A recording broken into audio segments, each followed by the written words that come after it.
Hi, my name is Victoria Brenda Edward, and today I am presenting my individual reflection assignment for organizational learning. And my analysis is based on season 3, episode 4 of Undercover Boss, which is featuring Rick Silva, the president and the CEO of Checker and Rally. In this presentation, I will dissect how a massive corporate entity stumbled into several operational crises due to failure in organizational learning and how they ultimately shifted from reactionary fix to deep and systematic double loop learning. Let us begin with the core issue, which is the strategic paradox.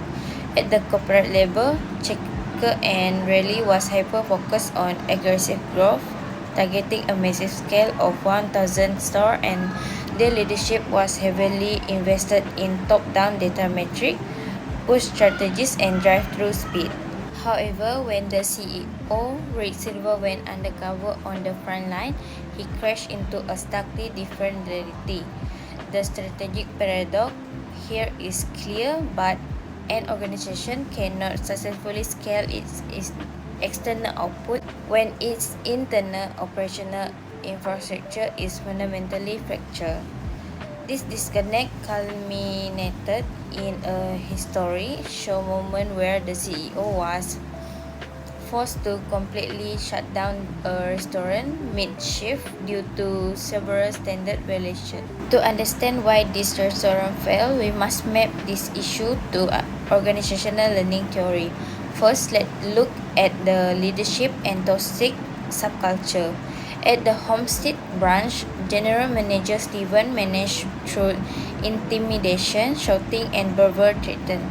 In organizational learning, we know that learning requires psychological safety, which is an environment where employees feel safe to voice error and ask questions. Steven's toxic management style completely destroyed this safely, leaving employees like tooth failing, worthless, and burying operational mistakes. This directly linked to our second concept, which is employee development and onboarding gap. Todd has been with the company for a year and a half, yet he still had received zero formal training. He was trapped in a self-training loop, relying entirely on habit brought over a competitor such as McDonald's. When an organization fails to systematically preserve, formalize, and transfer knowledge, this resulting in unlabeled system and subpar product. Next, we will look at the knowledge sharing and communication disconnect. In Carol City, General Manager Joyce revealed that corporate focus group removed a highly popular local item such as the chocolate cupcake and based on purely on national survey.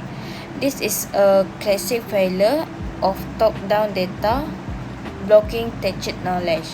Frontline manager posts deep localized insight about customer behavior, but because there was no vertical knowledge sharing channel, this is vital information was ignored. Furthermore, the physical infrastructure itself broke the feedback loop. Joy's store was forced to operate with a drive-through speaker that were older than Metosella.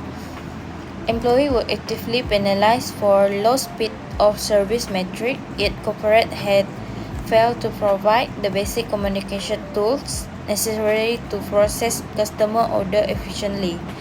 We cannot demand that high-speed performance while starving the front line of functional tools. So, what can the organization learn from this? To fix this crisis, Quaker had to transition from single-loop learning to double-loop learning. Single-loop learning would mean simply firing Manager Steven or upgrading the single speaker box by adjusting action without changing the system. Instead of Rick Silva initiate a true organizational transformation by altering the company underlying governing variable. In conclusion, this case study yields a powerful critical insight for any student of HR Analytics and Organizational Development on scale demand operational stability. As corporate leader, we must be just as obsessed with providing system, tools, and psychological safety for our people as we are with serving our guests. Human capital is not a variable cost to be minimized, but psychological safety is an important corporate asset that protect the branch from operational failure. That's all from me. Thank you very much.